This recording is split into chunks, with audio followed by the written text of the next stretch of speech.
बोधमयं नित्यं गुरुं शङ्कररूपिणो यमाश्रितो हि वक्रोऽपि चन्द्रः सर्वत्र वन्द्यते। बन्धवगुरुपदकञ्ज कृपा सिन्धु नररूप हरि महामोहतम कुंज जासु बचन रवि कर निकर जासु बचन रवि कर निकर। બધાને જય સિયારામ, પ્રણામ.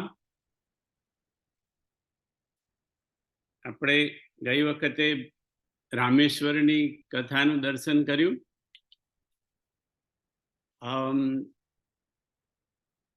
રામેશ્વરની ભૂમિ પર ભગવાને કહ્યું, પરમ રમ્ય ઉત્તમય ધરની મહિમા જાસુ જાય નહીં બરની. પરમ રમ્ય ઉત્તમ યહ ધરણી. આ રામેશ્વરની જે ધરતી છે, ભૂમિ છે, એ પરમ રમ્ય છે. અને બાપુ કહે છે કે હવી જ એક ચોપાઈ બાલકાંડમાં છે, આપ બધા જાણો છો. પરમ રમ્ય ગિરિવર કૈલાસુ સદા જહા શિવ ઉમાનિવાસુ. એટલે પરમ રમ્ય કૈલાસની ધરતીને કીધું, અને પરમ રમ્ય ઉત્તમય ધરણી એ રામેશ્વરની ધરતીને કીધું. એટલે બાપુએ કહ્યું કે આની પાછળ તુલસીનો એક સંદેશો છે. તો કે કૈલાસ અને હિમાલયની કેદારનાથની ભૂમિ, એ ભૂમિ અને આ રામેશ્વરની ભૂમિ, એ બંનેને પરમ રમ્ય કેમ કીધું? તો બંને વચ્ચે જોડાણ છે બાપુ કે એટલા માટે એને પરમ રમ્ય કૈલાસને પણ કીધું, એટલે કૈલાસની ભૂમિને, અને પરમ રમ્ય રામેશ્વરની ભૂમિને. કારણ કે તમે લોંગિટ્યુડ પ્રમાણે જાઓ. બાપુએ લોંગિટ્યુડ શબ્દ નહોતો વાપર્યો, પણ જે મને યાદ છે તે કહું. લોંગિટ્યુડ પ્રમાણે જાઓ એટલે ઉત્તરથી દક્ષિણમાં, તો 79 ડિગ્રી લોંગિટ્યુડ જેને કહેવાય, 79 ડિગ્રી, એ રેખા જેને આપણે દોરીએ બાપુ કે તો એ હિમાલયથી માંડી અને એ રામેશ્વર સુધી જાય. એટલે એ એક જ રેખા. અને એ તમે બાપુએ પણ કહ્યું હતું કે તમે ગૂગલમાં પણ સર્ચ કરી શકશો એમ કે, અને તમે જોજો કે એ રેખામાં કેટલા શિવના મંદિરો આવ્યા છે.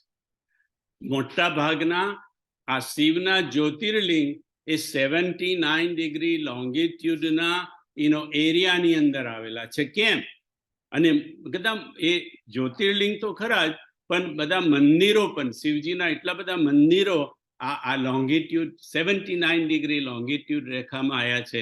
કારણ કે આપણા શાસ્ત્રો પ્રમાણે આ જે રેખા જે છે 79 ડિગ્રી લોંગિટ્યુડ, તેને શિવ શક્તિ આકાશ રેખા કહેવામાં આવે છે. એનું નામ છે શિવ શક્તિ આકાશ રેખા. એટલે એ આકાશની રેખા છે. એટલે આકાશની રેખા એટલે એનો નીચે આવતા એનો એરિયા બહુ મોટો થઈ જાય. એટલે કૈલાસથી માંડીને કેદારનાથ સુધીની ભૂમિ, અને એનો જે આખો પટ્ટો છે રામેશ્વર સુધી આવે, એ પટ્ટાને તમે જુઓ તો એમાં એટલા બધા જ્યોતિર્લિંગ અને એટલા બધા શિવના મંદિરો સમાયેલા છે.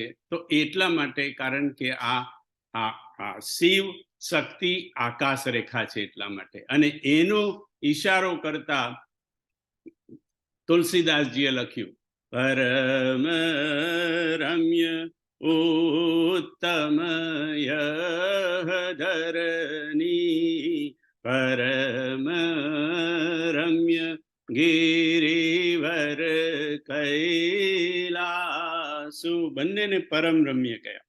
અને આ ભૂમિને પરમ રમ્ય કેમ કીધી? તો બાપુએ કીધું કે આને આ ભૂમિ આપણને પાંચ પ્રકારની પ્રેરણા આપે છે. એક તો આ ભૂમિ છે પરાક્રમની ભૂમિ, આ ભૂમિ છે પ્રકાશની ભૂમિ, આ એકતાની ભૂમિ, આ ભાવની ભૂમિ અને આ બોધની ભૂમિ. કેવી રીતે? તો સૌથી પહેલા કીધું કે આ પરાક્રમની ભૂમિ છે. અહીંયા ઘણા બધા પરાક્રમો થયા છે આ ધરતી ઉપર, અને સૌથી મોટું પરાક્રમ ગણવું હોય તો આ નલ નીલ ને વાનરોનું, કે જેમને સેતુ બંધ કર્યો. કારણ કે સેતુ બંધ એ સૌથી મોટું પરાક્રમ છે. બાપુ કે રામજીએ એમની આખી જિંદગી સેતુ બંધ જ કર્યો છે. આ સેતુ બંધ તો ખરો જ, આ ભૌતિક સેતુ એને કહેવાય કે ભાઈ રામેશ્વરથી શ્રીલંકા સુધીનો. પણ આમ જોવા જાવ તો બાપુ કહે છે કે રામે એમની આખી જિંદગી સેતુ બંધ જ કર્યા છે. તમે છેક વશિષ્ઠ અને વિશ્વામિત્રની ત્યાંથી લો, જ્યારે વિશ્વામિત્ર આવ્યા ત્યારથી બાપુ કે એમનું સેતુ બંધ બાપુનો રામજીનો શરૂ થયો. કે વિશ્વામિત્ર અને વશિષ્ઠને બનતું નહોતું, એ બંને વચ્ચે સેતુ થયા. રામે વશિષ્ઠને પણ ગુરુ બનાવ્યા અને વિશ્વામિત્રને પણ ગુરુ માન્યા. પછી આગળ ચાલ્યા તો જનકપુર આવ્યું. એ વખતના જમાનામાં જનકપુરને અને અયોધ્યાને પણ બનતું નહોતું. એની એક બધી કથા પણ છે, પણ મારે એમાં નથી જવું. પણ એની વચ્ચે પણ ભગવાન રામે સેતુ કર્યો. કોલ, કિરાત, ભીલ, આ બધા લોકોને કેટલા એમને સેતુ બંધ કર્યા. વાનરોને ભેગા કર્યા, રીછને ભેગા કર્યા. અરે એમને રાક્ષસોને પણ અપનાયા. વિભીષણના રૂપે રાક્ષસને પણ અપનાયો. બધા વચ્ચે ભગવાને સેતુ કર્યો. એટલે આ એક પરાક્રમની પ્રેરણા આપે છે આ ભૂમિ. બીજી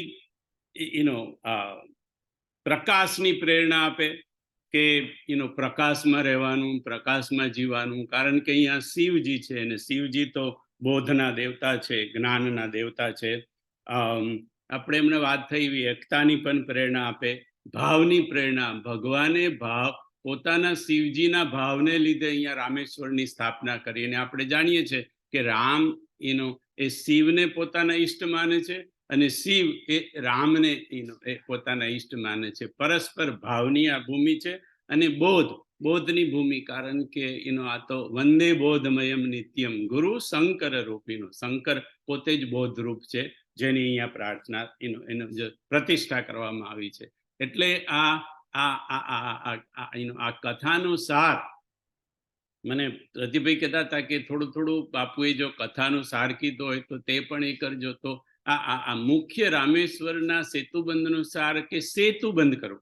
આપણા જીવનમાં જેટલો બની શકે એટલો બધા જોડે સેતુ બંધ કરવાનો પ્રયત્ન કરવાનો આ સેતુબંધની કથાનો એનો સાર છે. આગળ જઈએ આપણે તો છઠ્ઠું જ્યોતિર્લિંગ છે નાગેશ્વરનું. છઠ્ઠું એટલે આ બાપુની યાત્રા પ્રમાણે આપણે જઈએ છીએ, જે 12 જ્યોતિર્લિંગની યાત્રા. કે બાકી હમણાં જે રતિભાઈએ ગાયું એમાં તો સૌરાષ્ટ્ર ત્યાંથી શરૂ થાય, સોમનાથથી શરૂ થાય. પણ એમ કે આ બાપુની યાત્રા પ્રમાણે છઠ્ઠું મુકામ હતો જ્યોતિર્લિંગનો નાગેશ્વર. અને આ નાગેશ્વર એટલે મહારાષ્ટ્રનું નાગેશ્વર.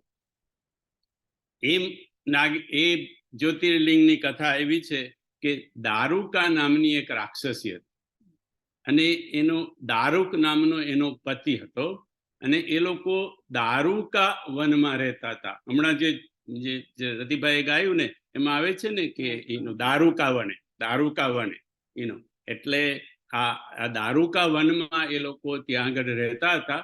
અને આ દારૂકા વન બહુ મોટું જંગલ, મોટું વન હતું, ને ત્યાં ઘણા બધા ઋષિ મુનિઓ રહેતા અને તપસ્યા કરતા.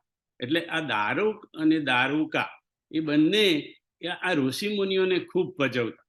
એટલે એમાંથી પછી બહુ એ લોકોએ હદ કરી.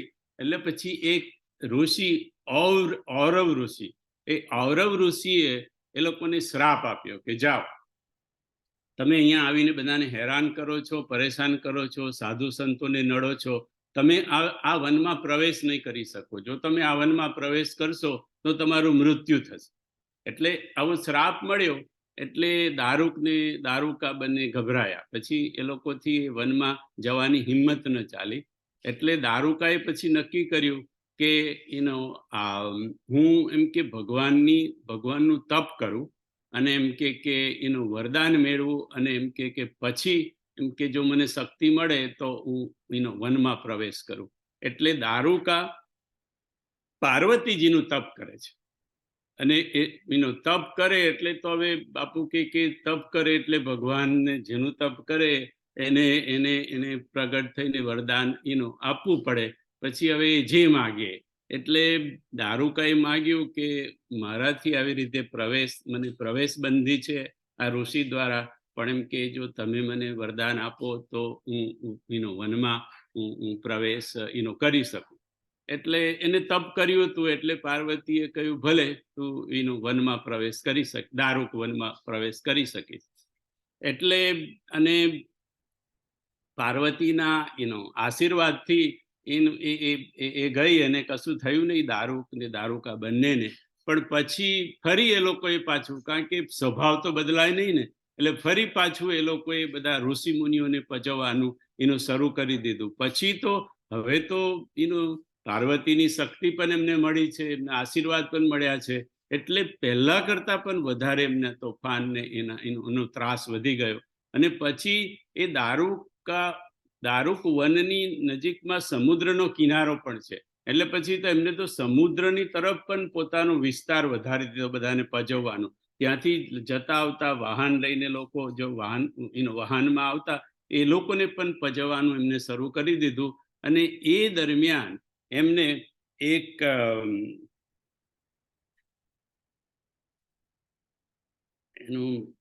સુપ્રિય નામ જોતું હતું. એ સુપ્રિય નામનો એક શિવ ભક્ત હતો. એ પોતે વાહન લઈને જતો હતો વેપાર કરવા માટે.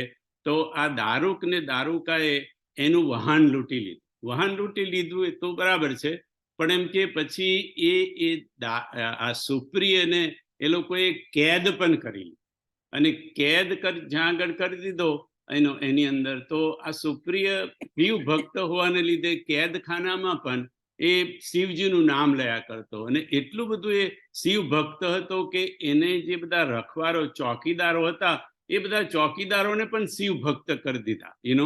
એટલે આ દારૂકને ખબર પડી, દારૂકને દારૂકાને, કે આ તો બહુ શિવ ભક્ત છે ને આ બધા એને પણ શિવ ભક્ત બનાવવા માંડ્યો છે. અને એમ કે અને એ વધારે રાખીશ તો મને કદાચ કોઈક જાતનું મને નુકસાન કરે. એટલે એને કીધું કે તું શિવ ભક્તિ છોડી દે. તો કે નહીં, મારાથી શિવ ભક્તિ નહીં છૂટે. તો કે તું શિવ ભક્તિ નહીં છોડે તો હું તને મારી નાખીશ. તો સુપ્રિયે કહ્યું કે તમે મને મારી નાખો તો પણ હું મારી શિવ ભક્તિ ન છોડું. એટલે એને મારવા ગયો. અને એ જ્યારે મારવા ગયો ત્યારે શિવજી પ્રગટ થયા. અને શિવજી પ્રગટ થયા એટલે એ તો ત્યાંથી ભાગી ગયો. અને શિવજીએ સુપ્રિયને એ શસ્ત્ર આપ્યું, પોતાનું એક શસ્ત્ર આપ્યું કે લે, તને ફરી હેરાન કરે તો આ શસ્ત્રથી તું એ લોકોને તું મારી શકીશ. પણ શિવજીના ડરથી હોય કાં તો શસ્ત્રના ડરથી હોય આ લોકો બાપુ કે જે સમુદ્રમાં કોક જગ્યાએ દૂર જતા રહ્યા, એને દારૂક વન છોડીને એ સમુદ્રનો એરિયા છોડીને જતા રહ્યા. ત્યાર પછી દારૂક ને દારૂકાનું નામ ક્યાંક સંભળાયું નથી. કોક કથા એવી પણ છે કે એ શસ્ત્ર દ્વારા એ લોકોનો નાશ થયો હતો. એક કથા એવી પણ છે કે નહીં, એ લોકો ગભરાઈને શસ્ત્રથી ને શિવથી ગભરાઈને ત્યાંથી જતા રહ્યા હતા. પણ જે કારાગારમાં, જે જગ્યાએ સુપ્રિયને લીધે શિવજી પ્રગટ થયા એ જગ્યાનું એનું નામ નાગેશ્વર. અને આ કથામાં પાર્વતી પણ જોડાયેલા છે, કારણ કે દારૂકાને આશીર્વાદ પાર્વતી આપ્યા હતા. એટલે અહીંયા ત્યાંના જે પાર્વતી જે છે એ નાગેશ્વરી કહેવાય. એટલે શિવજી નાગેશ્વર અને પાર્વતી નાગેશ્વરી કહેવાય. આવી કથા નાગેશ્વરની મહારાષ્ટ્રના નાગેશ્વરની છે. અને એ એવું કહેવાય છે કે આ શિવલિંગનું જે દર્શન કરે એના પાપનો નાશ થાય. આપણે રામાયણમાં ચોપાઈ છે ને કે સન્મુખ હોહી જીવ મોહી જબહી જન્મ કોટિ અઘ નાસહી તબહી. આમ તો દરેક શિવલિંગથી પાપનો નાશ થાય, પણ આ શિવલિંગમાં નાગેશ્વરના શિવલિંગમાં એવું વિશેષ છે કે એના દર્શનથી આપણા પાપોનો નાશ થાય. ત્યાંથી બાપુની યાત્રા આગળ ચલી ભીમાશંકર, અને આ ભીમાશંકર એ પણ મહારાષ્ટ્રમાં આવ્યું છે. મહારાષ્ટ્રમાં ભીમાશંકર, નાગેશ્વર, ત્રંબકેશ્વર અને ચોથું ધુષ્મેશ્વર, 4 શિવલિંગ એ મહારાષ્ટ્રની અંદર છે. તો ભીમાશંકરની કથા એવી છે જે થોડીક માનસ જોડે જોડાયેલી છે, રામચરિત માનસ, રામાયણ જોડે. અને આ કથા બાપુ કે શિવ પુરાણમાં પણ આવે છે. કહી બિરાદ બદ જે વિધિ દેહ તજી સરભંગ ભરણી સુતી ચન પ્રીતિ પુની પ્રભુ અગસ્તી સતસંગ. કહી બિરાદ બદ જેહી વિધિ, રામે વિરાધનો જે વધ કર્યો એની સાથે આ થોડી કથા જોડાયેલી છે કે કર્કટી નામની એક રાક્ષસી હતી, નામ હતું કર્કટી. અને એ કર્કટીનો વિવાહ, લગ્ન થયા હતા આ વિરાધ જોડે. આપણે જે વિરાધ રાક્ષસની વાત આવે છે રામાયણમાં, એ વિરાધ જોડે કર્કટી નામની રાક્ષસીના વિવાહ થયા હતા. અને કર્કટી અને વિરાધ એ જંગલમાં રહેતા હતા, અને આ વિરાધ બધાને હેરાન કરતો. એ વિરાધને ભગવાન રામે કહી બિરાદ બદ જેહી વિધિ, વિરાધનો વધ કર્યો. એટલે પછી કર્કટી એકલી પડી અને થોડીક દુખી હતી અને વનમાં ફરતી હતી. એ વખતે ત્યાં આગળ રાવણનો ભાઈ કુંભકર્ણ એ વનમાં ત્યાં આગળ એ વખતે આવે છે, અને એનો અને આ કર્કટીનો મેળાપ થાય છે. અને એ લોકો ત્યાં સાથે વનમાં રહે છે. થોડા વખત પછી કુંભકર્ણ લંકા જવા તૈયાર થાય છે. એટલે કર્કટીને કહે છે કે તું લંકા ચાલ મારી સાથે. તો કે નહીં, મારે તો અહીંયા વનમાં જ રહેવું છે. અહીંયા મારી બધી બહુ યાદો આ વનમાં અહીંયા એની સાથે જોડાયેલી છે, એટલે મારે લંકા આવું નથી. હું અહીંયા વનમાં જ રહીશ, તમે જાઓ. એટલે કુંભકર્ણ ત્યાંથી જાય છે. પણ એમના સાથે રહેવાથી આ કર્કટીને કુંભકર્ણ દ્વારા એક પુત્ર થાય છે, અને એ પુત્રનું નામ હતું, એને નામ રાખ્યું ભીમા. અને એ ભીમાને ઉછેરવા માંડી, મોટી કરવા માંડી. એ દરમિયાન આ બીજી બાજુ ભગવાને વિરાધનો તો વધ કર્યો, પણ આગળ જઈને ભગવાને કુંભકર્ણનો પણ વધ કર્યો. એટલે જ્યારે કર્કટીને ખબર પડી કે હવે તો કુંભકર્ણનો પણ વધ થયો, એ ત્યારે ફરી ઉદાસ થઈ ગઈ. ત્યાં સુધીમાં ભીમા મોટો થઈ ગયો હતો. એટલે એને પૂછ્યું માને કે માં તું આટલી બધી ઉદાસ કેમ છે? એટલે એને વાત ટાળી, પણ પછી બહુ પૂછ્યું. એટલે પછી કર્કટીએ આ ભીમાને વાત કરી રામની. એટલે એને થયું કે રામે મારા પિતાને માર્યા, મારે આ રામ સાથે બદલો લેવો છે. એટલે ભીમા તૈયાર થઈ ગયો રામને મારવા માટે. પણ એ ક્યાં જાય, રામને ક્યાં ખોડે? અને એને ખબર પણ હતી, માએ પણ કીધેલું હતું કે બેટા રામને મારવા બહુ સહેલું કામ નથી. એટલે કે છે કે નહીં માં, હું ગમે તેમ કરીશ, એમ કે હું રામને ગમે એ રીતે એમ કે મારીશ. તો કે એના માટે મારે તપ કરવું પડે તો હું તપ પણ કરીશ. એટલે એ પછી એને બ્રહ્માનું તપ કર્યું ભીમાએ. અને બ્રહ્માનું ખૂબ તપ કર્યા પછી બ્રહ્મા પ્રગટ થયા અને એને વરદાન આપ્યું કે જા, એમ કે તું તારામાં શક્તિ આવશે. એને શક્તિ માંગી અને વિજય માંગ્યો કે મારો યુદ્ધમાં મારો બધે વિજય થાય. એટલે બ્રહ્માએ કીધું વિજય ભવ, તું વિજય થશે ને તને શક્તિ તને મળશે. એટલે એને શક્તિ મળી, અને બ્રહ્માનું વરદાન પ્રાપ્ત થયું. એટલે પછી એ પોતાની શક્તિનો દુરુપયોગ કરવા માંડ્યો. અને આજુબાજુ જે બધા લોકો હતા એને આ ભીમાએ હેરાન કરવાના શરૂ કર્યા. અને એ દરમિયાન કામરૂપેશ્વર નામનો એક રાજા થયો, કામરૂપેશ્વર. અને એ કામરૂપેશ્વર એકદમ શિવ ભક્ત હતો. એટલે ભીમાએ આ કામરૂપેશ્વર રાજાને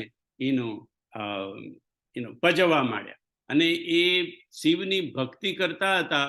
ત્યાં જઈને કે તમે આ શિવની તમે ભક્તિ બંધ કરો, તમે બધા કે મારી ભક્તિ કરો, હું રાજા છું અહીંયાનો, હું એ છું. અને એમ કે એટલે કામરૂપેશ્વર રાજાએ કે નહીં, અમે તો શિવની ભક્તિ ચાલુ રાખીશું. તો એને શિવનું શિવલિંગ જે હતું એ તોડવાનો પ્રયત્ન કર્યો. ભીમાએ શિવના શિવલિંગને તોડવાનો પ્રયત્ન કર્યો. અને જ્યારે શિવલિંગના તોડવાનો પ્રયત્ન કર્યો તે વખતે આ શિવજી પ્રગટ થયા અને શિવજી અને ભીમાનું યુદ્ધ થાય છે. હવે આમ જોવા જઈએ તો બ્રહ્માના વરદાન પ્રમાણે એમ કે વિજયી થવો જોઈએ, એને શક્તિ મળવી જોઈએ. પણ એની શક્તિ કદાચ બીજે બધે કામ આવી શકે, પણ બ્રહ્માના જે ઉપરી હોય શિવજી, એની આગળ તો એનું ન ચાલે ને. એટલે કે એના યુદ્ધમાં એ ભીમાનું મૃત્યુ થાય છે. એટલે એ જે શિવલિંગમાંથી શિવજી પ્રગટ થયા હતા, અને એ પ્રગટ થયા હતા ભીમાના કારણે. ભલે ભીમાએ ભગવાન સાથે યુદ્ધ કર્યું, પણ એનું પ્રાગટ્યનું કારણ તો ભીમો હતો. એટલે એ શિવલિંગનું નામ ભીમાશંકર શિવલિંગ પડ્યું. આ ભીમાશંકરની આ શિવલિંગની નજીકમાં ભીમા નદી પણ વહે છે. એ ભીમાના નામ પરથી એ નદીનું નામ પણ ભીમા નદી પડ્યું. અને એવું કહેવાય છે કે ત્યાં પાંડુરંગ ભગવાને ત્યાં નૃત્ય કર્યું હતું એ ભીમા નદી પર. એટલે ભીમા નદીનું પણ બહુ મહત્વ છે પાંડુરંગ ભગવાનને લીધે. અને બાપુએ અહીંયા આપણને બધાને થોડાક જાગૃત કર્યા આ કથાનો સાર કહેતા માટે. કે આપણે જુદી જુદી કથાઓ એમ કે સાંભળીએ, અને છે પણ જુદી જુદી કથાઓ. દરેક જગ્યાએ તમે જાઓ તો તમને આ બાપુએ તો લગભગ એક કથાને, આપણે પણ એક જ ખાલી રામેશ્વરમાં 2 કથાનું એ કર્યું. એમ કે જુદી જુદી કથાઓ જુદી જુદી રીતે લોકો બધા કહેતા હોય છે. અને કદાચ બાપુ કે દરેક કથામાં કાંઈ ને કાંઈ તથ્ય હશે, કારણ કે કલ્પભેદે આવું થાય. કારણ કે કાગભૂષુંડીના કહેવા પ્રમાણે પણ કાગભૂષુંડીએ ગરુડજીને કહ્યું, ઈહા બસત મોહી સુનહું ખગેશા, બીતે કલ્પ 7 અરુબીસા. મને અહીંયા રહેતા 7 અને 20 એટલે કે 27 કલ્પ થઈ ગયા. તો બાપુ કે 27 કલ્પમાં દરેક કલ્પમાં કંઈક થોડીક સ્ટોરી કથા જુદી થઈ હોય તો એમાં કંઈ આશ્ચર્ય કરવા જેવું નથી. સાર તો એનો એ જ રહે કે ભાઈ આ બધી જગ્યાએ જે શિવલિંગો થયા એ શિવલિંગો તો થયા જ છે, એની પાછળ કથા કદાચ થોડીક એમ કે જુદી આવે. તો આ ભીમાશંકર મહારાજની કથા હતી. અને ભગવાનની કથા સમજવા માટે બાપુએ કહ્યું, ભગવાનની કથાને સમજવા માટે આપણે આશરો કોનો લેવો પડે? આપણી સમજણનો, આપણી બુદ્ધિનો. પણ ભગવાન માટે કહેવાય છે જ્ઞાન ગિરા ગોતીત. જે જ્ઞાનથી, ગિરા એટલે વાણીથી, અને ગો એટલે ઇન્દ્રિયોથી, જે મન બુદ્ધિ વાણી ને ઇન્દ્રિયોથી જે પર છે એ તત્વને આપણે બુદ્ધિથી કેવી રીતે સમજી શકીએ? એટલે એમ કે સમજવાનો પ્રયત્ન કરવાનો, પણ ક્યારે એવું નહીં માનવાનું કે આપણને બધું આવડી ગયું. કારણ કે ઈશ્વરની વાતોમાં તો જે વેદનું મેં તો પૂઠું નથી જોયું. એ વેદ પણ નેતિ કહીને કે ઈશ્વર માટે કઈ કહેવાય નહીં, એને માટે તો નેતિ ન ઇતિ જ કરવું પડે. જો વેદો હાથ ધોઈ ઊંચા કરી દેતા હોય તો પછી આપણે તો શું? પણ આપણે પ્રયત્ન જરૂર કરવાનો, કારણ કે ક્યારેક જો ભગવાનની કૃપા થઈ જાય તો આપણે એને જાણી શકીએ. સોઈ જાનઈ જેહુ દેહુ જનાહી, જાનત તુમ ही हो ही जाई, સોઈ જાનત જેહી દેહુ જનાઈ. એ જાણી શકે જેને એનો ભગવાન આપણને એનો કૃપા કરે ત્યારે જેને આપણે જાણી શકીએ. ત્યાં સુધી પ્રયત્ન જરૂર કરવા. આગલી કથા છે એનો મહારાષ્ટ્રની ત્રંબકેશ્વર, અને આમાં પણ થોડોક રામચરિત માનસ સાથે આ કથાનો પણ સંબંધ છે કે ગૌતમ ઋષિ, જે આપણે અહલ્યા આપણા પ્રકરણમાં આપણે ગૌતમ ઋષિને જોઈએ છે, એ ગૌતમ ઋષિ એ એમના કાળની વાત છે. ગૌતમ ઋષિના કાળમાં એક વખતે દુકાળ પડે, અને બાપુ કહે છે કે દુકાળ તો અન્નનો તો દુકાળ પડ્યો, પણ અન્ન સાથે સાથે વિચારોનો પણ દુકાળ પડ્યો. એટલે ગૌતમ ઋષિએ જોયું કે આ લોકો બધા વિચારવંત નથી, જ્ઞાની નથી, સીધા રસ્તા પર ચાલતા નથી, હું શું કરી શકું આ બધા લોકો માટે. એટલે સૌથી પહેલા તો અનાજનો પણ દુકાળ હતો. એટલે ગૌતમ ઋષિએ તપ કર્યું, અને તપ કરી અને વરુણ દેવને પ્રસન્ન કર્યા, અને વરુણ દેવને પ્રાર્થના કરી કે તમે વરસાદ વરસાવો, તો પછી એમ કે આ બધા ભૂખે મરે છે, દુકાળ પડ્યો છે, તે દુકાળ દૂર થાય.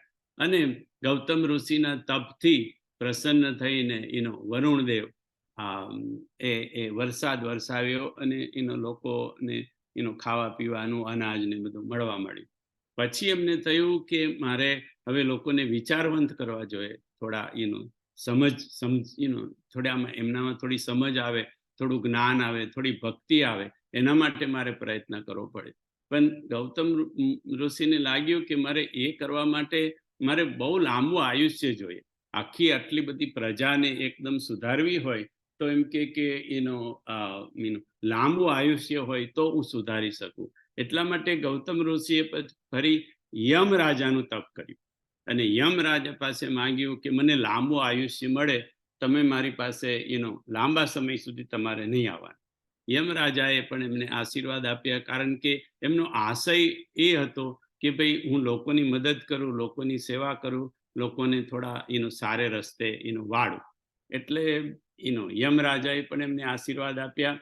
એટલે યમના આશીર્વાદ મળ્યા, વરુણ દેવના આશીર્વાદ મળ્યા, લાંબુ આયુષ્ય મળ્યું. એટલે ગૌતમ ઋષિએ ખૂબ કાર્ય કર્યું, ખૂબ લોકોને સમજાવ્યા, લોકોને ભક્તિ તરફ વાળ્યા, લોકોને વિચારવંત કર્યા, અને ધીરે ધીરે એમનો પ્રભાવ અને એ વિસ્તરતો ગયો.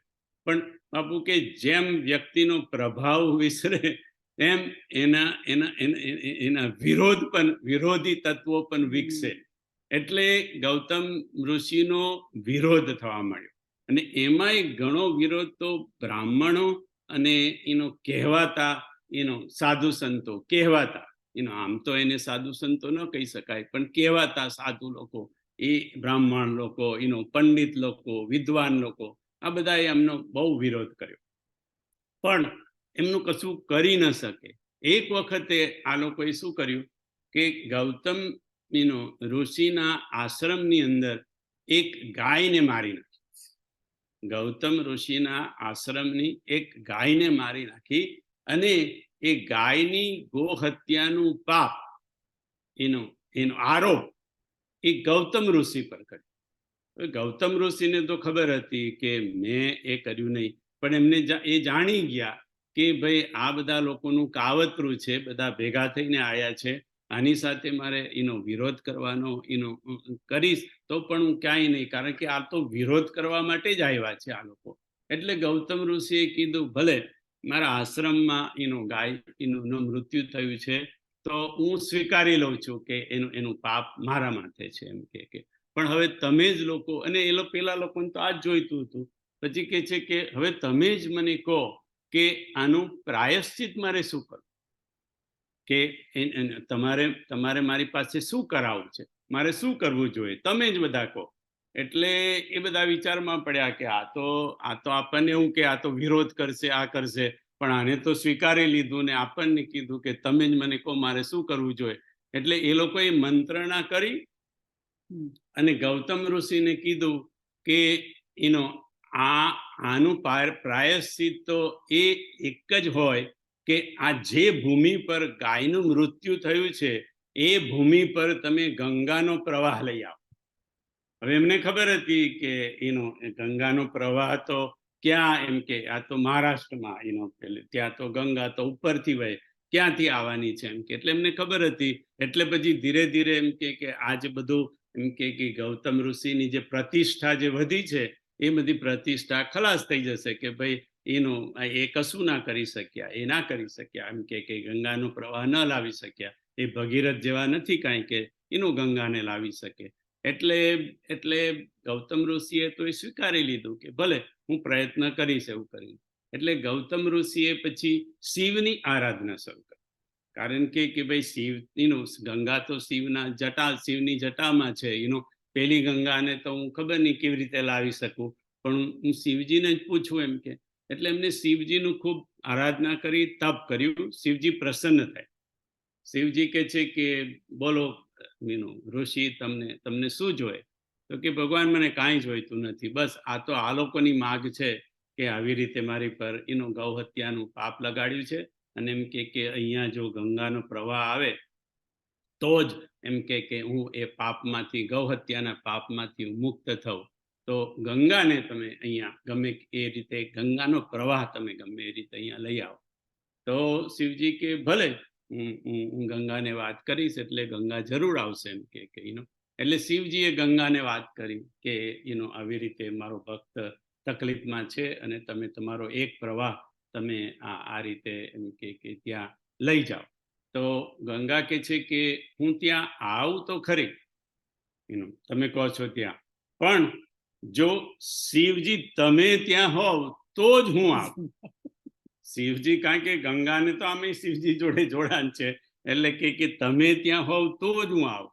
તો શિવજી કે છે કે ભલે, મારે તો મારા ભક્તને વરદાન આપી દીધું છે, એટલે એમ કે હું એમ કે ત્યાં શિવલિંગ રૂપે અહીંયા આગળ પ્રગટ થઈશ.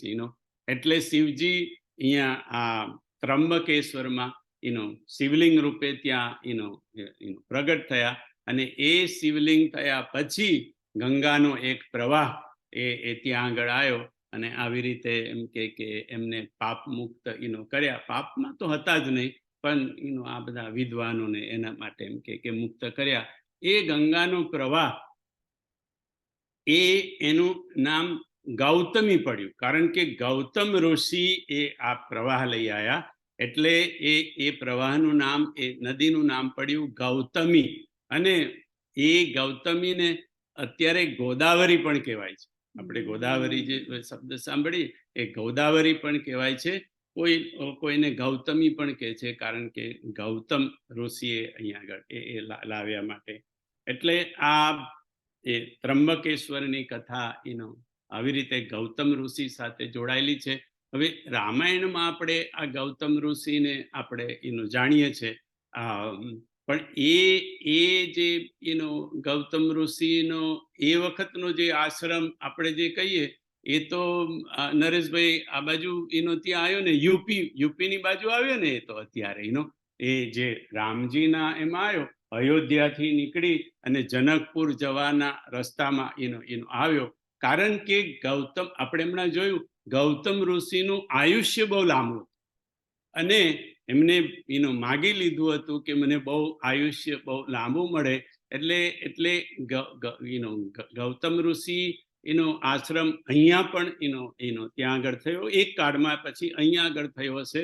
અને એવું કહેવાય છે કે ગૌતમ જ્યારે બ્રહ્માએ અહલ્યાનું સર્જન કર્યું ત્યારે અહલ્યા એકદમ રૂપાળા હતા. એવું કહે છે કે she was the one of the best કૃતિ, બ્રહ્માની શ્રેષ્ઠ કૃતિમાંની એક કૃતિ અહલ્યા ગણાય.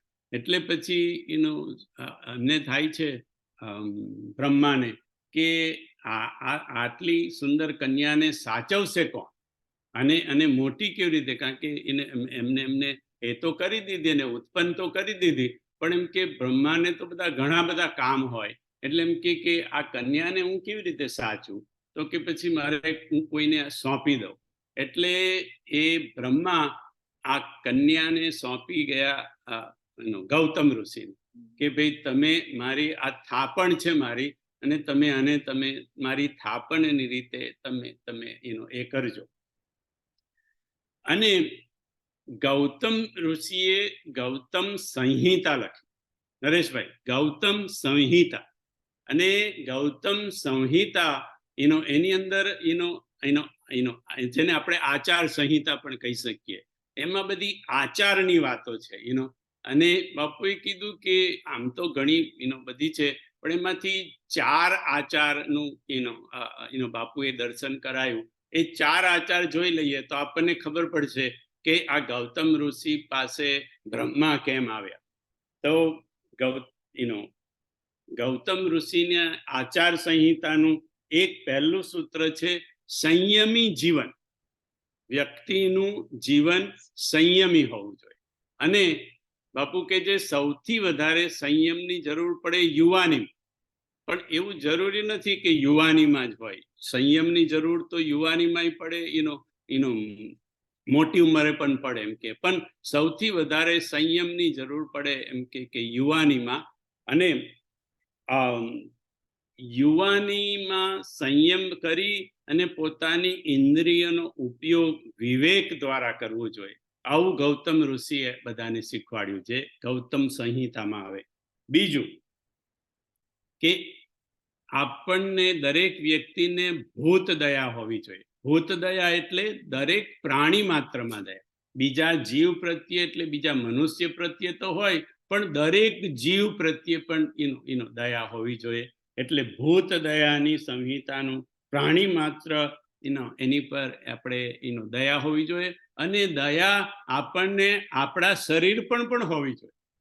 બીજા પર તો હોવી જોઈએ, પણ આપણું એ શરીર એ આપણું શરીર છે, એને ગમે તેમ કરીને કરીને તોડીને વ્રત જપ નિયમ બિયમ એ બધું કરવું બરાબર છે, પણ એમ કે એ બધું કરીને શરીર તોડી ન નાખવાનું હોય. બાપુ કે હું તો કાંઈ કરતો જ નથી, કોઈ વ્રત કરતો નથી કે કોઈ ઉપવાસ કરતો નથી, પણ જે કરે એ બધાને નમન એમ કે, પણ એ બધું કરવામાં પણ શરીરને તોડી નહીં નાખવાનું. કારણ કે તમે વધુ પડતું જે તપ કરે છે બાપુ કે મેં જોયા છે કે એ વધુ પડતું જે બહુ તપ કરતા હોય ને એ ઉગ્ર બહુ થઈ જાય છે એટલે કારણ કે તપને લીધે પછી ઉગ્રતા આવી જાય એમ કે. અને આ શ્રાપ જે બધા આપે ને એ લગભગ લોકો જેને તપ કર્યું હોય ને એ લોકો જ શ્રાપ આપે, કારણ કે તપથી એક પ્રકારની ઉગ્રતા આવી જાય એમ કે. એટલે એમ કે તપ ને એ બધું કરવું પોતાના શરીર પ્રમાણે, પણ એને તોડી ન નાખવું. એટલે ભૂત દયા પ્રાણી માત્ર પ્રત્યે તો રાખવી, પણ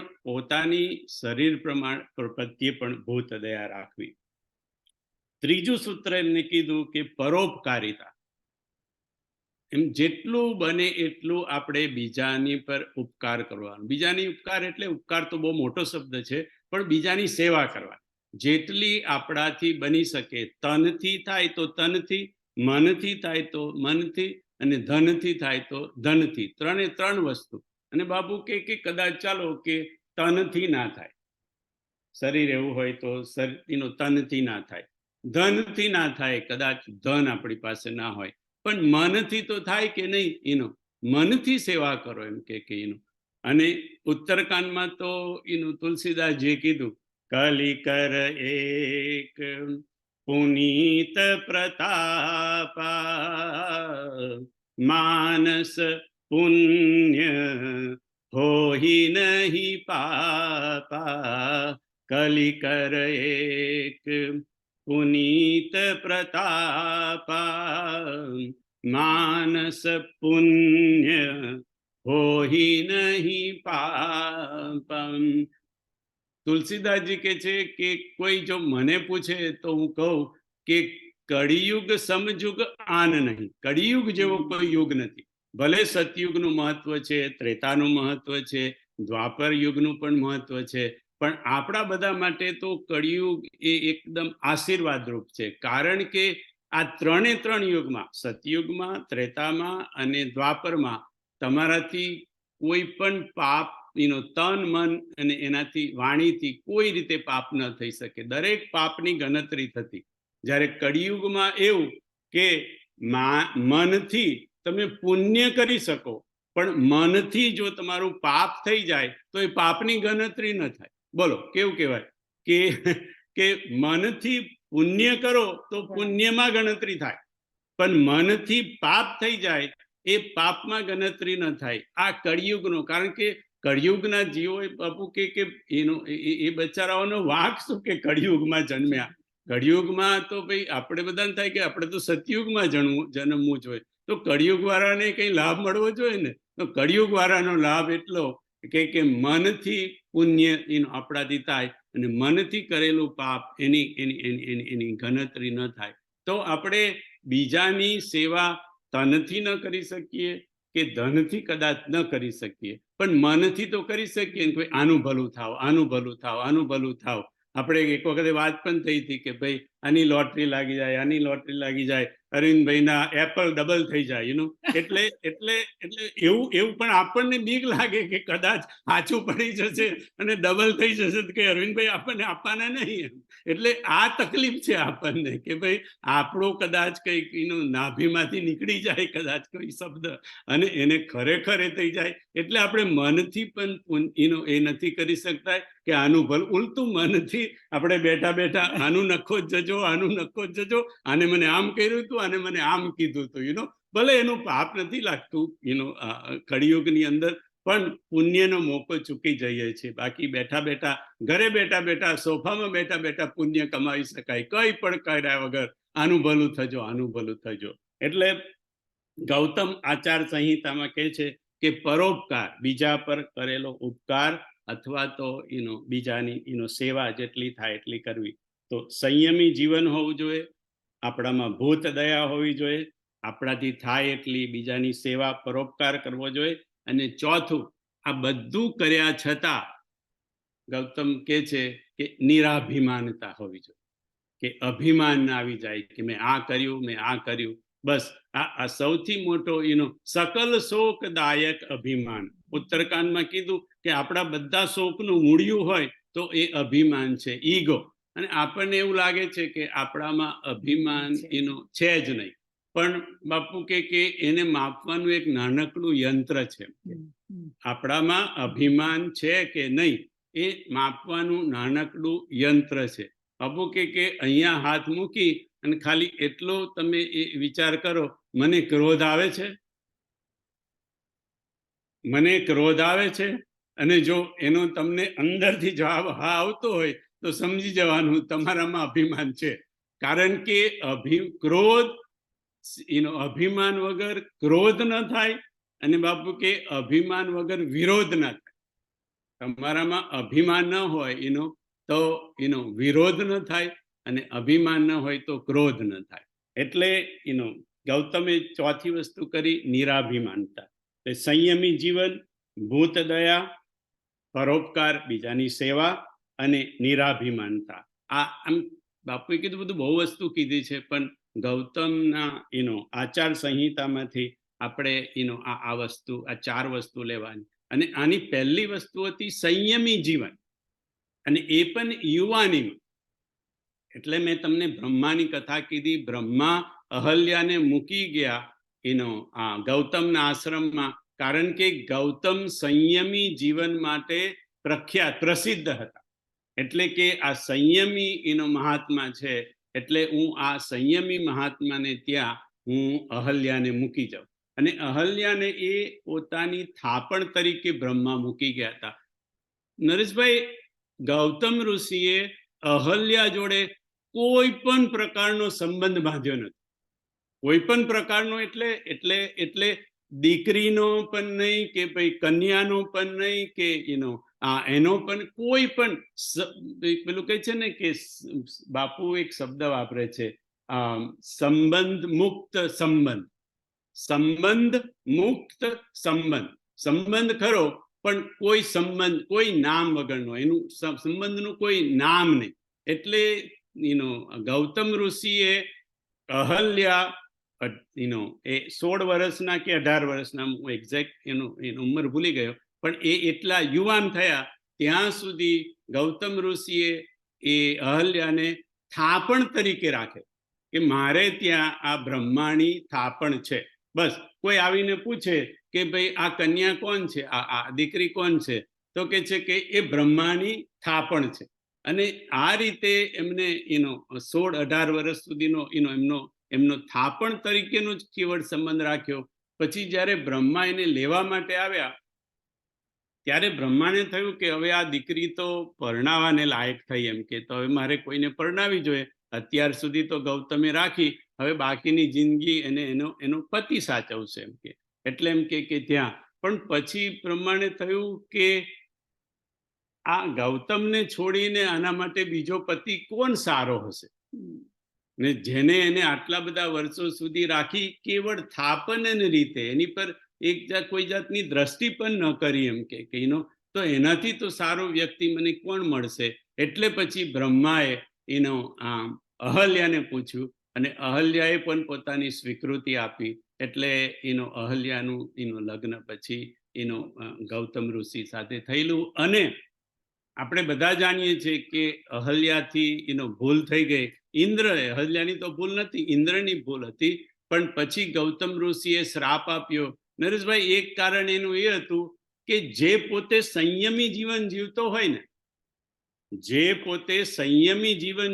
હોય ને, એને બીજો સંયમ તોડે ને તો એને ગુસ્સો બહુ આવે.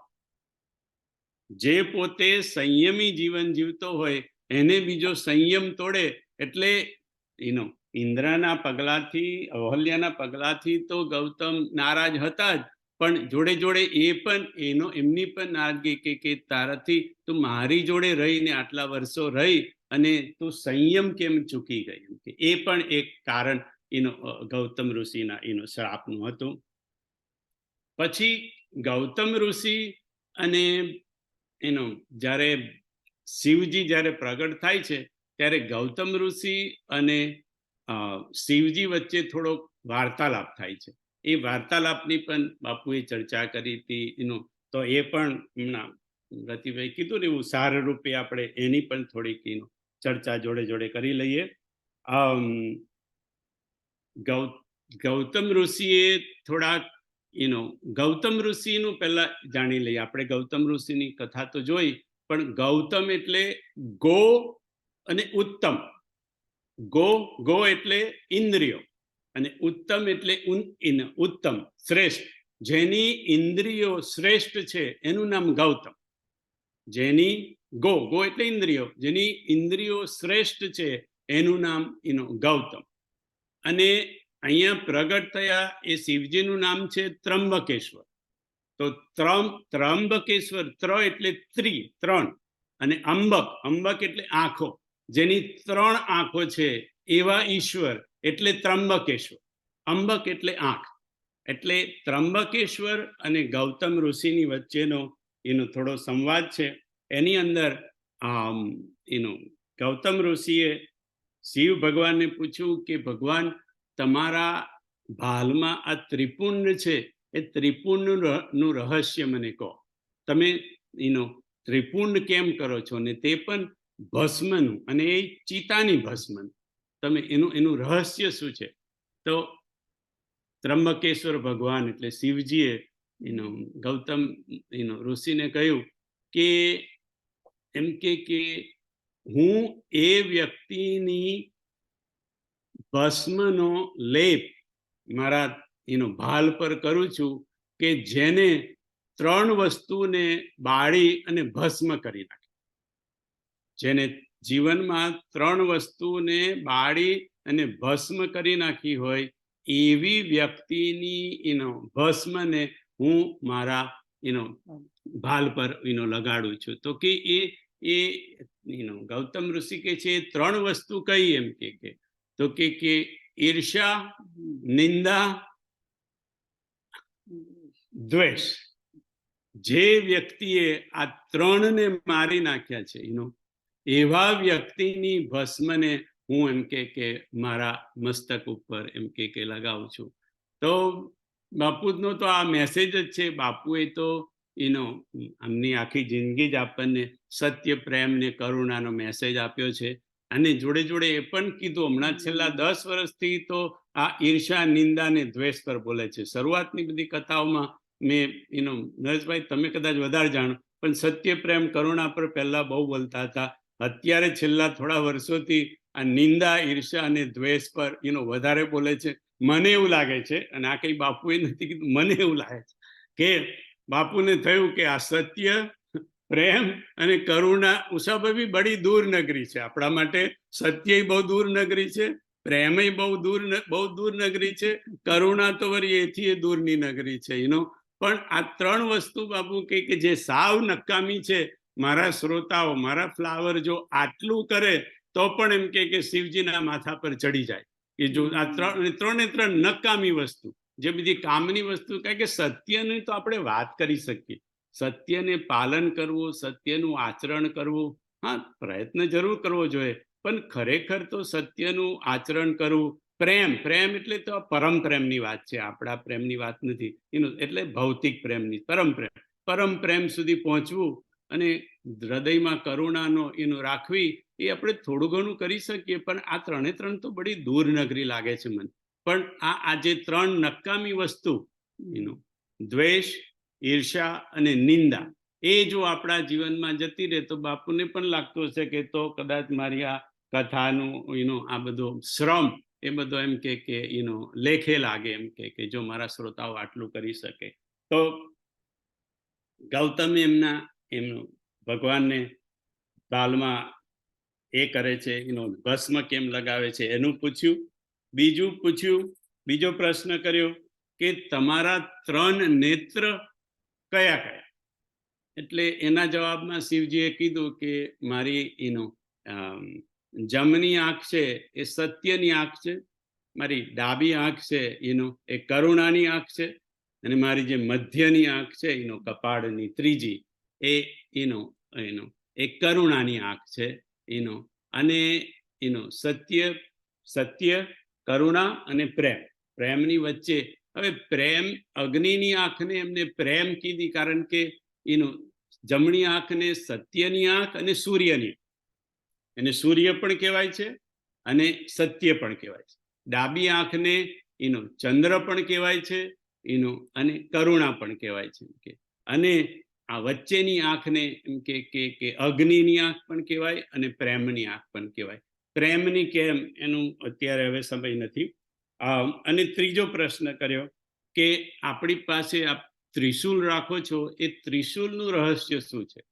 તો શિવજીએ કીધું કે આ ત્રિશૂલ એ 3 પ્રકારના શૂલનો નાશ કરે છે. તો કે 3 શૂલ કયા? તો કે છે કે એક તો ગુરુ અપરાધનું શૂલ. ગુરુ અપરાધનો, આપણાથી કોઈ ગુરુ, કોઈ બ્રાહ્મણ, કોઈ સંત, એનો કોઈ અપરાધ થઈ જાય, એનું એક શૂલ. એક શૂલ મોહી બિસરન કાવું, ગુરુ કર કોમલ શીલ સુભાવું. બીજું મોહરૂપી શૂલ, મોહ સકલ વ્યાધિન કર મૂલા, એ મોહ શૂલ. અને ત્રીજું શૂલ છળ કપટનું શૂલ. આ ત્રણે 3 શૂલને આ ત્રિશૂલ એમ કે એનો નાશ કરે. અને ત્રિશૂલનો એક બીજો અર્થ પણ એમ કે શિવજીએ ગૌતમ ઋષિને સમજાયો કે આ 3 પ્રકારના જે તાપ છે, એ 3 પ્રકારના તાપને દૂર કરે. આધિ ભૌતિક, આધિ દૈહિક અને આધિ દૈવિક. આ 3 પ્રકારના, આધિ ભૌતિક, આધિ દૈહિક અને દૈહિક દૈવિક ભૌતિક તાપા, રામ રાજ નહીં કાહુ હિ વ્યાપા. આ 3 પ્રકારના તાપ પણ આ ત્રિશૂલ દૂર કરે.